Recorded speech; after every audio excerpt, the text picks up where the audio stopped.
बिस्मिल्लाहिर्रहमानिर्रहीम। Dear students, अस्सलाम वालेकुम। आज के टॉपिक के साथ चैप्टर नंबर 4 आप लोगों की खिदमत में हाजिर है। जो टॉपिक हमारा है आज का long question, work done by gravitational field. Part first का ये इंपॉर्टेंट लॉन्ग क्वेश्चन है चैप्टर 4 का, जो एनुअल एग्जाम के लिहाज से मोस्ट इंपॉर्टेंट और स्मार्ट सिलेबस के अकॉर्डिंग भी है। अब मैं स्टार्ट करता हूं इस टॉपिक को। Work done by gravitational field है क्या चीज, इसमें याद रखिएगा। ग्रेविटेशनल फील्ड के अंदर सबसे पहली डेफिनेशन ग्रेविटेशनल फील्ड होती क्या है, इसकी इंपॉर्टेंट डेफिनेशन ये अक्सर पूछी जाती है। What is gravitational field? The field in which work done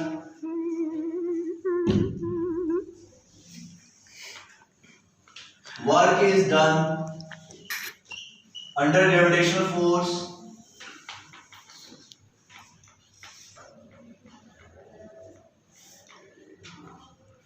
called gravitational field। ऐसी फील्ड जिसमें वर्क ग्रेविटेशनल फोर्स के तहत होगा। जब भी कोई वर्क ग्रेविटी के तहत होगा उसे हम नाम देंगे ग्रेविटेशनल फील्ड का। और याद रखिएगा, ग्रेविटेशनल फील्ड तब तक एक्ट करती रहती है जब तक ग्रेविटी एक्ट करेगी। ग्रेविटी एक्ट कर रही है, ग्रेविटेशनल फील्ड एक्ट कर रही है, वर्क हमने वो फाइंड करना है। सपोज दैट ये पॉइंटर मेरे हैंड में, अगर मैं इसको थ्रो अप करता हूं तो ये डाउनवर्ड आएगा। It is only coming downward to the surface of earth. The main component to attract this component to attract this body is a gravitational force.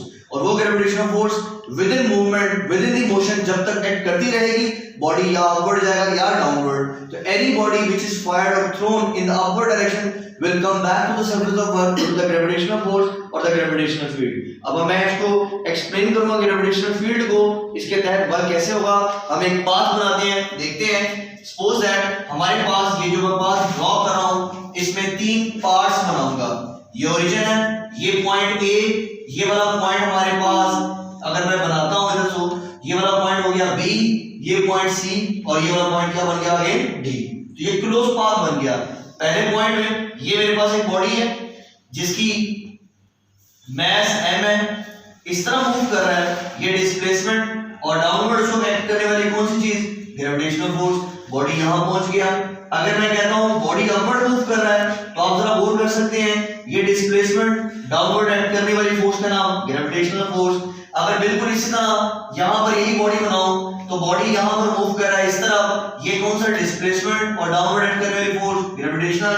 Again body सी से डी की तरफ आएगा तो फिर यही बॉडी जो मूव कर रहा है डाउनवर्ड, डिस्प्लेसमेंट कवर कर रहा है डाउनवर्ड, और ग्रेविटेशनल फोर्स भी एक्ट कर रही है किस तरफ? डाउनवर्ड। तो यहां पर ये कर, अब देखते हैं इसकी कैलकुलेशन करते हैं। और सेंटर में हमारे पास ये जो पाथ है, ये वाला पाथ, ये ज़िगज़ैग पाथ, इसे कहते हैं वेरिएबल पाथ। इसको हम कैलकुलेट करने के लिए हम छोटे-छोटे पैसेज में डिवाइड करेंगे x और y कंपोनेंट्स के अंदर। अब हम कैलकुलेट करते हैं। सबसे पहले पाथ 1 जो कहां से कहां तक है? d से लेकर a तक का पाथ। तो ये जो d से लेकर a तक का पाथ है, इस पाथ को मैं नाम दूंगा, दिस इज कॉल्ड पाथ 1। और यही का ये a से लेकर b तक, ये भी क्या है? पाथ 1। इधर से d से लेकर c तक, ये क्या हो गया है? पाथ 2। इसी तरह c से लेकर d तक, ये भी क्या हो गया है? पाथ 2। तो हमारे पास टोटल पाथ 1 और पाथ 2 के बाद सेंटर वाला जो ज़िगज़ैग पाथ है, इसका नाम है पाथ 3। हर पाथ के तहत वर्क फाइंड करते जाएंगे। सबसे पहले पाथ 1 देखते हैं। पाथ 1 का वर्क क्या बनेगा? और की जगह फार्मूला वर्क का होता है क्या? W = F dot D। Dot खत्म करेंगे तो cos थीटा। एंगल देखेंगे हम, cos ऑफ, और की जगह बॉडी मूव कर रहा है डाउनवर्ड ग्रेविटी, एंगल कितना बन गया? 90, और cos 90 कितना होगा? 0। हमारा वर्क क्या हो गया यहां पर? 0। Equation number 1। तो पाथ 1 के अंदर जब हमने वर्क फाइंड करना है, याद रखिएगा पाथ 1 का जो वर्क फाइंड करेंगे from point AD towards point A, जिसका नाम है पाथ 1 का, तो वर्क क्या होगा हमारे पास? 0। और ये किस एक्सिस के अलोंग है? Along x axis. अब मैं मूव करूंगा from downward position A towards upward position B, from lower portion to the higher portion, covering up some height. और ये जो हाइट कवर करेंगे, इस हाइट का नाम क्या हो जाएगा? Height h। अब जरा और कीजिएगा, मैं पाथ 1 में दूसरा पाथ जो फाइंड करूंगा वो कौन सा है? पहला पाथ 1 कहां से कहां तक था? ये था D से लेकर A तक। अब जो पाथ 1 है वही का वही मैं डिस्कस कर रहा हूं, लेकिन A से लेकर कहां तक? B तक। Formula W equals to F dot D, dot खत्म किया तो FD cos थीटा और cos ऑफ एंगल जरा बोल कीजिएगा प्लीज। यहां देखिए कि अगर मैं बॉडी को ऊपर की तरफ मूव करवा रहा हूं तो डिस्टेंस ऊपर, ग्रेविटेशनल फोर्स डाउनवर्ड और इनके दरमियान जो एंगल है 180 का, और cos 180 के लिहाज से जरा बोल कीजिएगा cos ऑफ 180 क्या होगा? cos 180 -1, तो हमारा रिजल्ट क्या हो जाएगा? FD into -1, तो ये बन गया -F into D। F equals to क्या होता है? ma, और a किसके इक्वल हो जाएगा? अंडर ग्रेविटी मूव करे तो g, और जो डिस्टेंस है वर्टिकल a to b वो किसके इक्वल होगा? h के इक्वल। तो हमारा वर्क आ गया पाथ 1 का -mgh। इक्वेशन नंबर क्या बन गई है? 2। हम टोटल वर्क फाइंड करेंगे, कैसे फाइंड करेंगे? टोटल वर्क होगा हमारे पास W1 और W2 को हम ऐड कर देंगे। इसको आप कहते हैं 1, इसको आप कहते हैं W2। तो बताइएगा 1 हमारे पास क्या बना? 0, और 2 क्या बन गया? -mgh। तो हमारा टोटल क्या बन गया? -mgh। ये बन गया हमारा क्वेश्चन नंबर 3। तो जरा और कीजिएगा, ये work 1 0, work 2 -mgh, work total जो है पाथ 1 का, इसको हम आप W1 का नाम दे दो या W1 का नाम दे दो या W का नाम दे दो। तो ये क्वेश्चन नंबर 3 है जिसका वर्क हमारे पास क्या बन गया? -mgh बन गया। अब देखिए आगे मूव करता हूं इसी वर्क के आगे।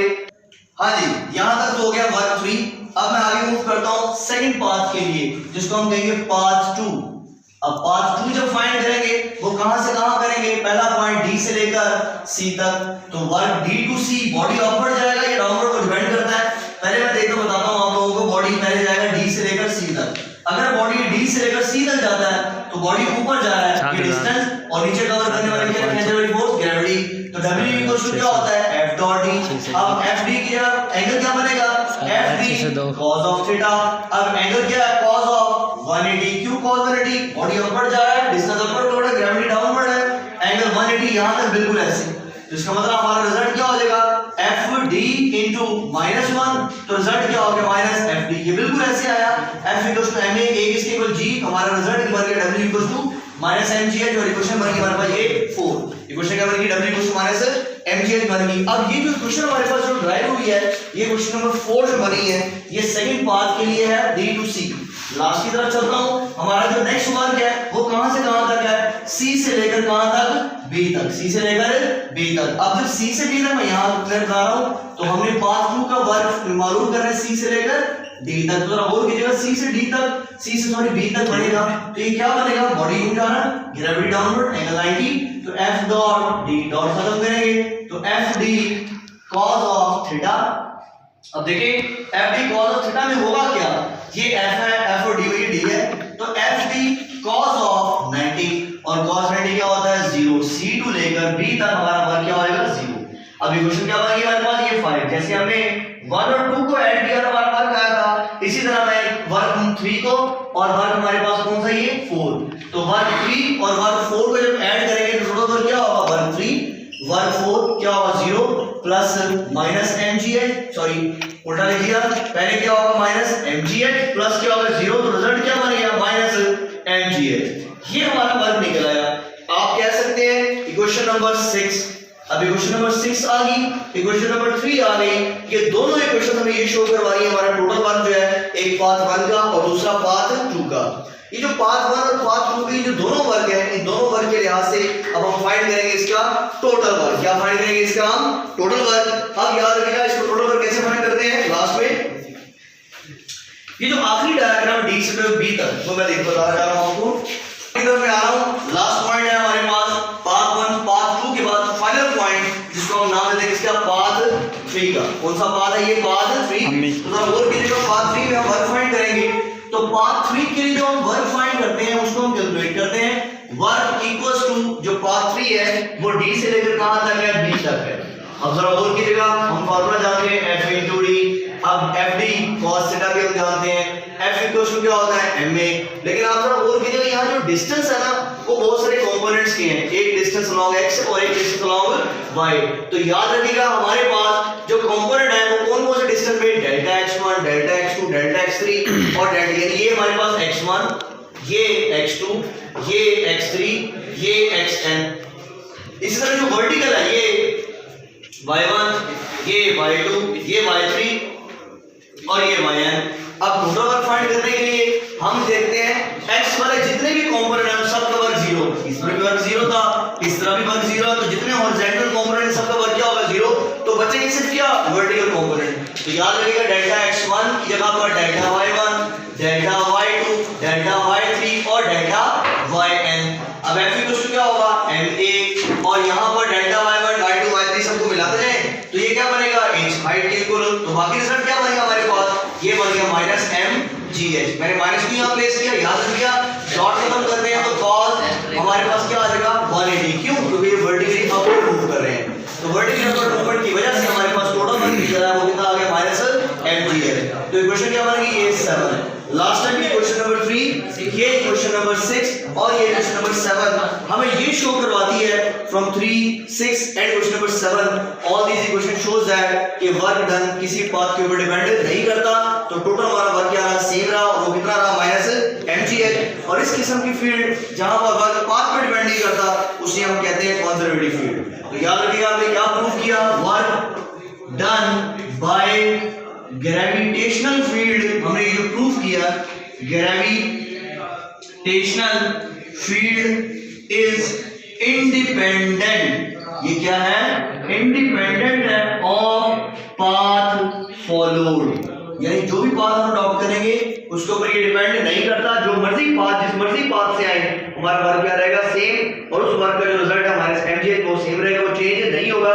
इस किस्म की फील्ड को हम क्या नाम देते हैं, कंजर्वेटिव फील्ड, जिसमें work done on cross path 0 होता है, वो हमारे पास कौन सी फील्ड कहलाएगी, कंजर्वेटिव फील्ड। लेकिन हमने ये जो वर्क फाइंड किया है किसके जरिए फाइंड किया है, ग्रेविटेशनल फील्ड के जरिए। तो कंजर्वेटिव फील्ड में work done along cross path 0, non conservative में work done along cross path 0 नहीं होता। तो ये हमारा टॉपिक था work done by gravitational field. उम्मीद करता हूं आप लोगों को ये टॉपिक समझ लग गया होगा। Thank you very much for watching my video, और कोशिश कीजिएगा मेरे चैनल को सब्सक्राइब करने की। जज़ाकल्लाह, अल्लाह हाफिज़।